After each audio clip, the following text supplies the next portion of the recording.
So are you going to give the history of the poem, why we do the poems? Does anyone? Thanks, guys. Wow, this is sweet. And oh, Anne. Y'all can sit on the bed. Why don't you give the history? So when we get together for Thanksgiving,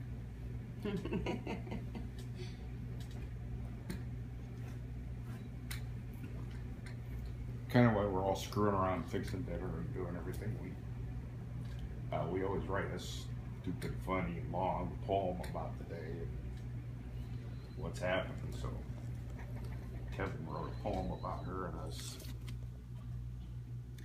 We have 10 or 12 years of the Thanksgiving poem, and so now we're going to add the Patty poem to the mix.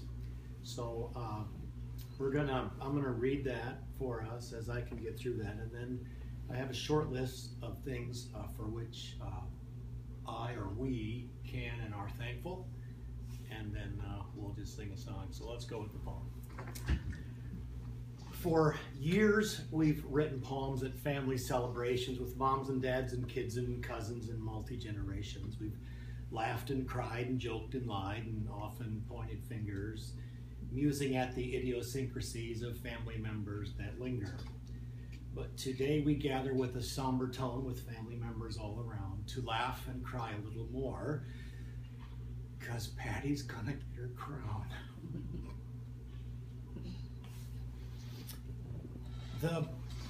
The days slowed down as her eyes grew dim, as her motion slowly ceases, as Patty walked the narrow trail that led her home to Jesus. Someone said the most important thing in all your life is what you think about when you think about God. And though not always clear to see, that's the path that Patty trod. She trusted God to save her soul, confessed her sin, and turned to Christ, and led her family the best she could to know and serve the God of light. Through many dangers, toils, and snares would define our mama's life and song. But oh, what a friend she had in Jesus, and she would serve him all day long. Softly and tenderly, Jesus was calling. There was glory for her in the cross, because Jesus took her just as I am, and she counted all but Christ as loss. Patty was a lot of things to a lot of different people, you see, a mom, a wife, a nurse, a friend, and a mother-in-law to me. Patty lived to see a blossoming family of multi-generations, and to be quite truthful in this somber moment, she was an ever-present means of godly sanctification. Some folks in life, I think, God brings to make you smile from afar, and others come to make you think and question who you are. Patty was the kind of person who could cause you to doubt by asking you and telling you the things she thought about, sometimes hard and sometimes helpful, but always with good intention, but often very stressful in ways that defy mention. I haven't spent a lot of time with people at the end. I've done a few funerals in ministry and spent some time in hospitals now and then. But the sweetest thing I've ever seen in all my living days is the way that Patty's children cared for her in many tender ways. Her hand was held, her brow was stroked, her ears were filled with gentle words of love and care. Her lips were moistened tenderly, the sweetest love displayed to one who seemed quite unaware. We did not know when our mother's time would be no more. We only knew we wanted to be there when she crossed the final shore. The love she showed, the love she gave, the love she taught us how to share, filled the room and came back to her, even though she was barely there. If I could learn a lesson from my dear departed mother-in-law, I would share the truth that grips me most, of which I stand in awe. Patty could be a handful and was often quite trying. She could make you laugh, and she could make you mad, and she could leave you crying. But God used her in my life, and in your life, I know for certain. Because we knew her through the good and bad, she made each of us a better person. Thank you, Kevin. It's really good. So, we've been up here, I've been up here since Sunday, others have been here more, but I've sort of jotted down some things to be thankful for while I've sort of watched and listened and sat back. And so I wanted to share these more with Heidi and Dan and Pam than for the rest of us, but I want to give you some things. I think there's 10. 1, 2, 3, 4, 5, 6, 7, 8, 9, 10. Oh, I got 12. Look at that. I kept going. 12 things to be thankful for Patty. And I am especially thinking of her children. So I'll just say that to you three. 12 things to be thankful for. Number 1, she brought you into the world. You just can't get around it. And you're here because of her. And at least we're thankful for that. Amen. That's for sure.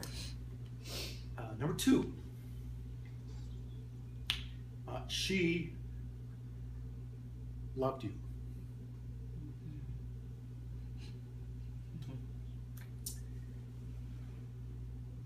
And broken people can love too.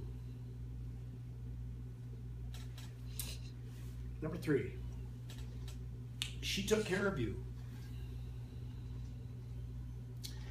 If somebody had $1 million and they handed you a $10 bill, you wouldn't think much of it because it came from their abundance of wealth. But Patty took care of you guys after your father died and put you through a Christian school and helped you get your cars and your boyfriends and your girlfriends around and moved across the country to make your next stage of life be more easily able to be done, and then moved back again when it was over. And with all of her challenges, she took care of you. Number 4, I'm thankful because she wanted to be with you.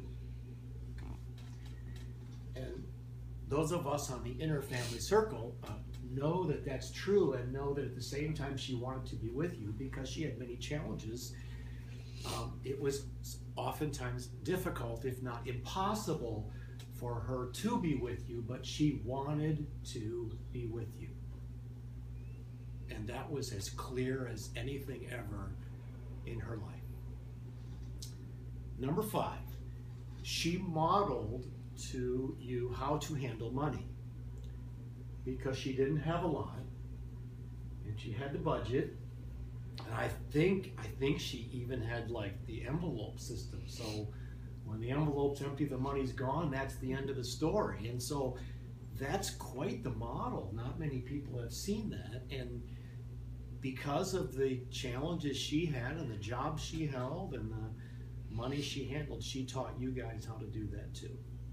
Number 6, she taught you guys about class and style.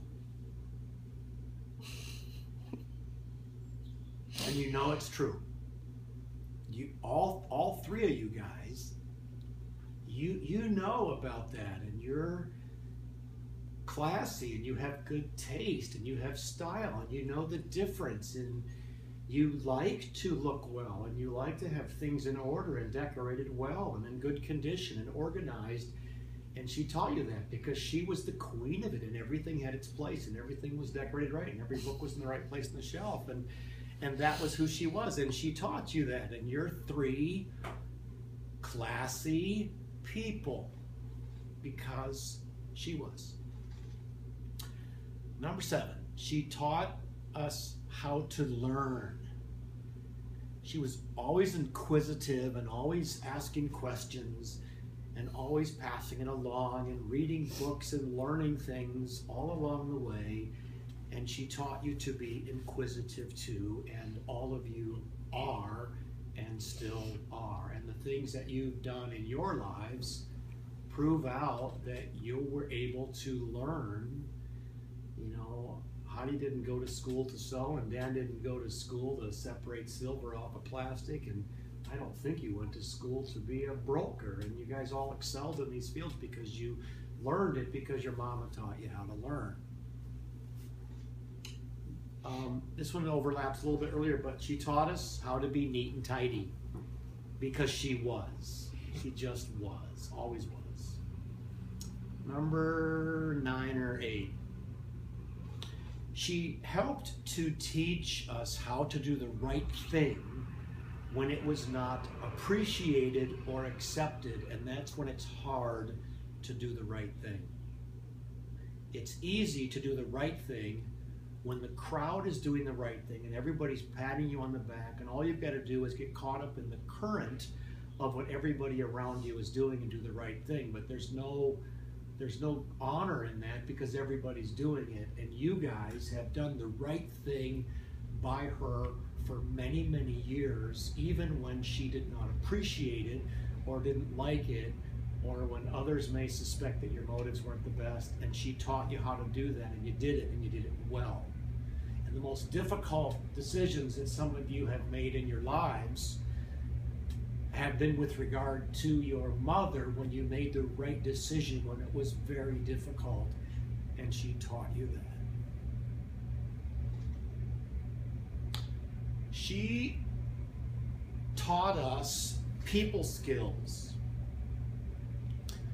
by learning to look at other persons or groups of persons in challenging situations and relate well in those situations. And she taught you that because she was one of the difficult situations that you were in from time to time. And so by learning that firsthand, you were able to transfer that to other places, workplaces, relationships, church situations in your life, because you learned that from your mama. Number 10 or 11, I'm not sure. She left us with the greatest gift that any human being can impart to another. Greater than wealth or fame or acclaim, she taught you to be followers of Christ. And each of her children are fully devoted followers of Jesus Christ.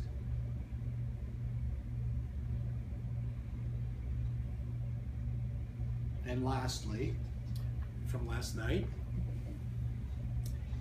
she taught us about redemption. Through the healing and restoration that we have experienced as a part of our relationship with her. We learned redemption firsthand.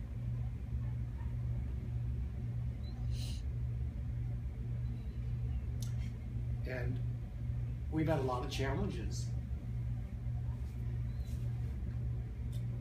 And we're all here,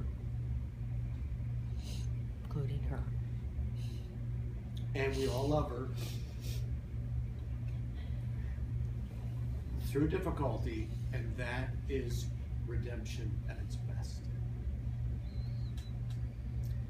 So, things to be thankful for the life of Patty, from my perspective. That's all I got.